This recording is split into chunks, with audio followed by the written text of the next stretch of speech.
They're pretty popular still across. They're genius. Hi and welcome back. And welcome back finally to another video. I was now sick today, last days and the days before I had exams. So finally we can discover the things that I love the most, like differences or similarities between Europe or Germany and the US. And today we have a very great another topic. One of my favorite topics, to be honest, things in the house, I would say. And today we have 4 furniture styles that are only there in the US. So I'm very, very excited to see what is this all about. I mean, do you have different curtains or what is this all about?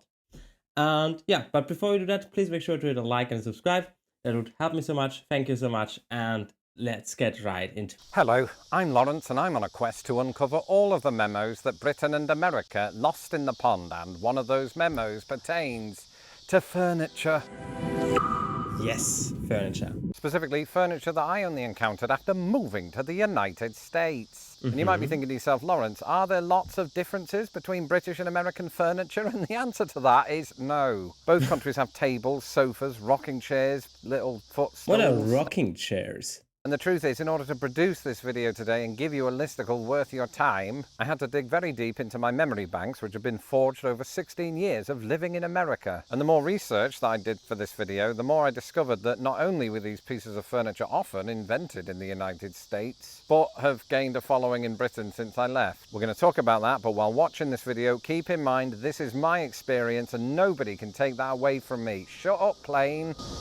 So I hope, like me, you're sitting comfortably, and if you're not yet... Wait, he has on his belly like his significant, or how to say it, his signature glasses on Abraham Lincoln? That is so cool. One of my big-time subscribers, do that now! Ooh. In the meantime, let's talk about furniture that I only encountered after leaving Britain and moving here to the Midwest. Vocabulary. I think it's important to start this video, just like with most videos where I talk about British versus American things, talking about some of the terminological differences between our two countries, and most of those seem to centre around sofas. What do you call a sofa? Now, sofa or couch in German. Yeah, that are the two main words. many people in America, and I dare say people in Britain, will in fact use the word sofa, but you also hear in America the word couch, I would say even more commonly. It's crazy that we don't have a German word for it. Or maybe sofa is a German word. Couch certainly is not, but it's crazy that we don't have a German word for it. Here in the Midwest, it's just quicker. One syllable. And while that word may well exist in Britain, we have some of our own terms for it. Where I was growing up in Grimsby, we used to call it a settee, which is terminology mostly associated with the north of Great Britain. But also in America, the word sofa, much like the word soda, has one or two regional synonyms. Some people call it a Davenport, even though a Davenport historically is a very specific type of couch. It's done what often happens in the linguistic... By the way, I never get why Americans say soda to, you know, to like sugary-ish beverages, because I don't know if I'm totally wrong, but you know, if you would say something like soda, like in Europe, not English Europe, but you know, other Europe, they all would think you mean water.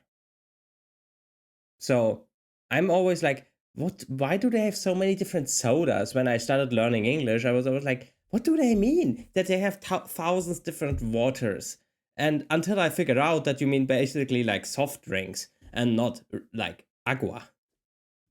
Of both countries, where this very specific type of couch took on a more genericized meaning in certain parts of the country, but it's rare to hear it called that. Confusingly though, and equally historically, a Davenport in the UK was something entirely different, but nonetheless a piece of furniture. Can you guess what it was? It was a sort of writing desk with lots of little drawers that could pull out of it. Not recommended that you sit on that.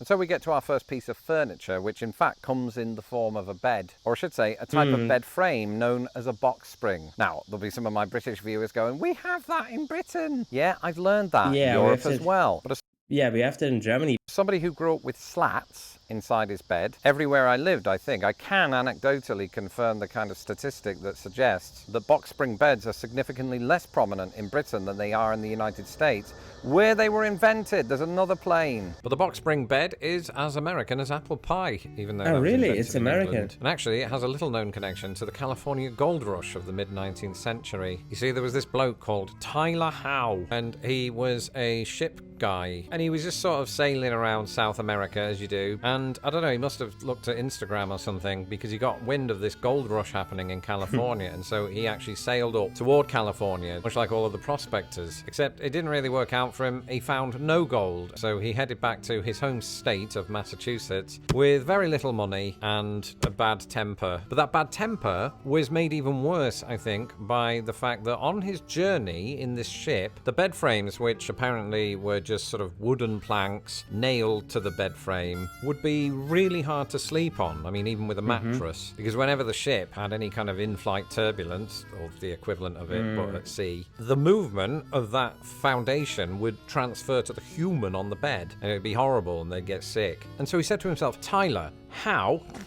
can we come up with something that prevents this from happening? And so out of that came the first box spring bed. He invented it, tweaked it, and then became really rich. And the idea spread around America like bed bugs. And now we get to talk about porch swings, because again, porch swings do exist in Britain, apparently. I found them on amazon.co.uk, but the big thing to mention here is their visibility to most people. And that's because porch swings, which typically you will find on actual porches on American houses, a lot of the time those porches will be at the front of the house. So you'll be walking down the street and you'll see somebody swinging away. Yeah, we don't have this in Germany. What we maybe have is, and I don't know the English word for it, but the thing where you can lay in and sleep in, you know what I mean? Which is, hanging between two posts or something. Maybe you have this, but you don't have a swing. If you like this video, please hit a like. And if you want to see more of me, I would love if you subscribe.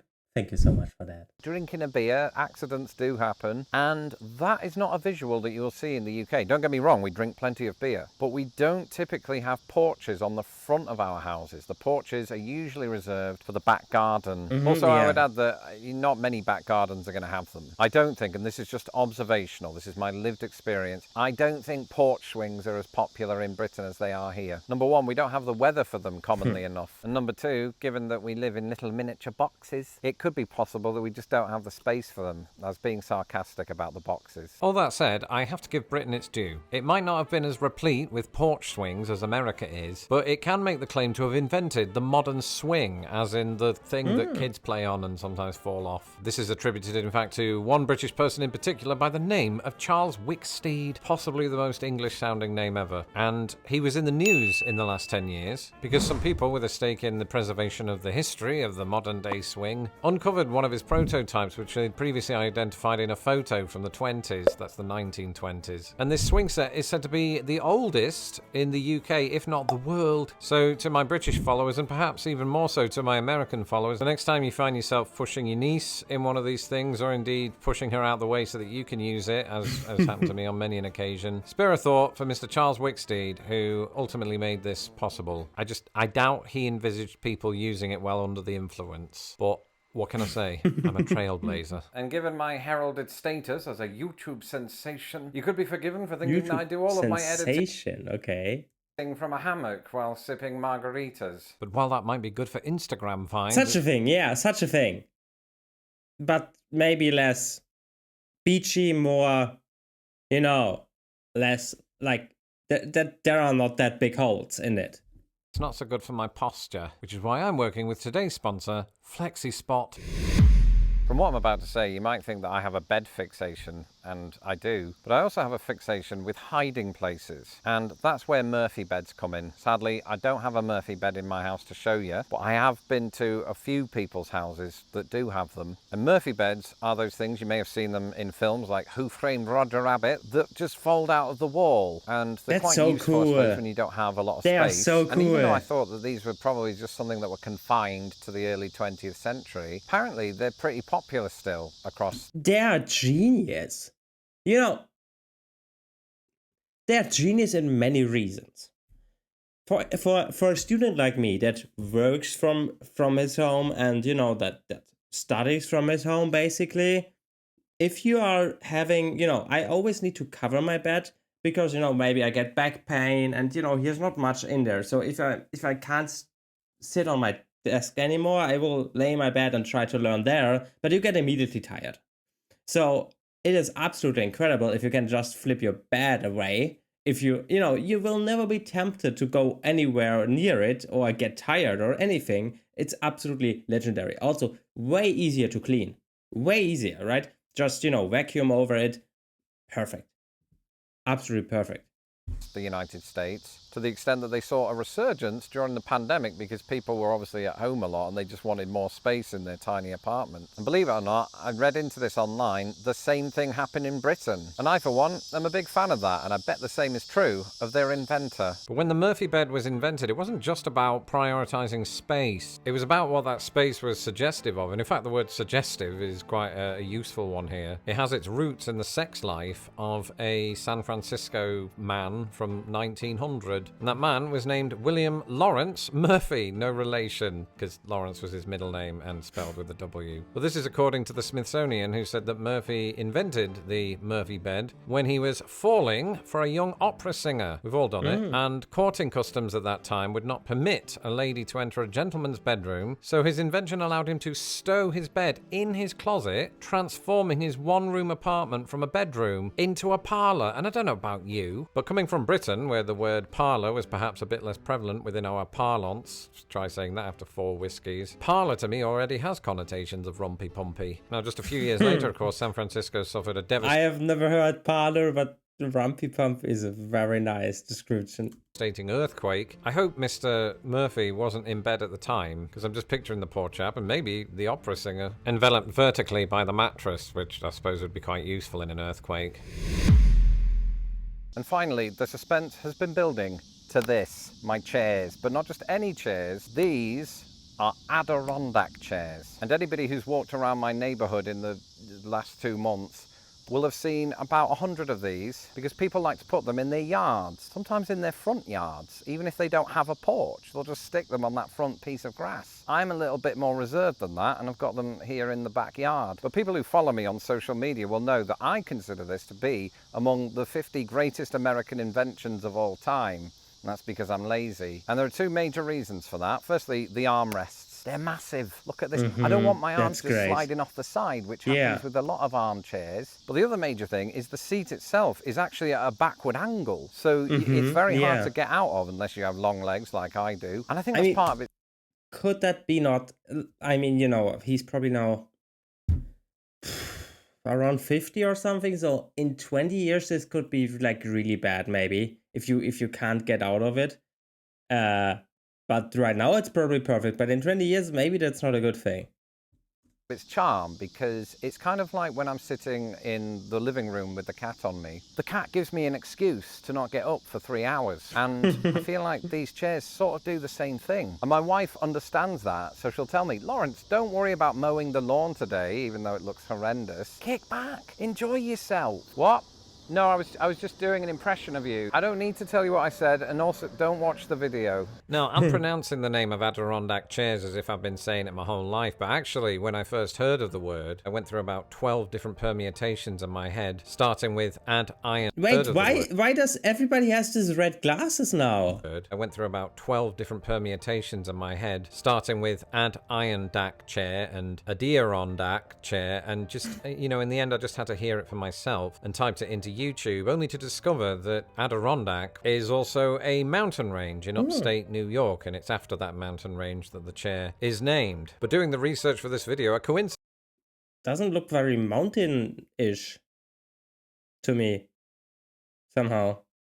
Coincidence popped out to me. They were invented, just like the Murphy bed, in about 1900. It's as if, as the 20th century began, America decided, you know what, we're going to experiment with just weird angles. And in this case, it was one American in particular, Thomas Lee, who was based in Westport, New York, which is just a short drive from the Adirondack Mountains. And they gained in popularity through a very unlikely source, and that unlikely source was tuberculosis sanatoriums. And that's because the armrests of these things, which for me are in the top 3 armrest styles in the universe, were positioned in such a way that it helped the chest of the person sitting in them to sort of open up, and so that they could breathe just that bit more easily. Nowadays, those armrests, of course, are used for not just your arms, but maybe a can of soda, which ultimately could lead to other health concerns. And so the respiratory benefit from them is handy once again. Of course, those of us who have rented over the years will know of another major difference between British and American furniture, which is that British apartments tend to be fully furnished and American apartments don't. Hence why I bought my own house. In Germany, Austria as well, I think it's half-half. It's stated if it's furnitured, I don't know, or not. And in such students' apartments or like dorm apartments, it always is. But normally in other apartments, it is not. Most of the time. So most of the time, it's just if you are, if you're not planning on living there for a long time, then it's maybe furnished. Or if you are, if you're like a student or a person that is not living there just for living there, like not just having their center of their life there, because you study maybe for 3 or 4 years and then you move maybe somewhere else again. So then it's maybe furnished, and otherwise it's not. It's not the only reason. I wanted carte blanche to graffiti the walls. Anyway, thank you to my patrons who make these videos possible. Yeah. So I hope you had much fun. Tell me, what are the weirdest shapes of furniture that you come across, maybe in some states of the US or maybe outside of the US, which you never seen in the US. I would be absolutely amazed to read all of those comments. And I hope I see you in the next one. Bye.